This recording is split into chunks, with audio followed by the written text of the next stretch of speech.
কিছু আর্থিক ভুলই মানুষের ধনী হওয়ার পথে বাধা। আসলে আয়ের চেয়ে ব্যয় বেশি করলে কখনোই সঞ্চয় করা সম্ভব হয় না। শুধু খরচ করলেই হবে না, সঞ্চয়ের দিকেও খেয়াল রাখতে হবে। অনেকেই পছন্দের জায়গায় শুরুতেই কাজ করার সুযোগ পায় না, আর এটা না পেয়ে কাজ শুরু না করলে আপনি পিছিয়ে যাবেন। উদ্যোক্তা হতে চাইলে শুরুতেই উচ্চ সুদে ঋণ নেবেন না, নয়তো ঋণের বৃত্ত থেকে বের হওয়া কঠিন হয়ে যাবে।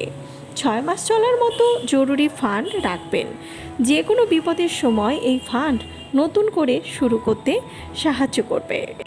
আর খরচ কমানোর চেষ্টা করুন, যা আয় করেন তার থেকে একটা অংশ সঞ্চয়ের জন্য রেখে খরচের বাজেট করুন।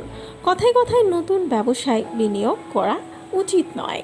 একটা ব্যবসায় একজন ভালো করেছে বলে আপনিও সফল হবেন, এটা ভেবে সব সঞ্চয় বিনিয়োগ করবেন না। প্রথমে মার্কেট বুঝে অভিজ্ঞতা অর্জন করে বিনিয়োগ করবেন।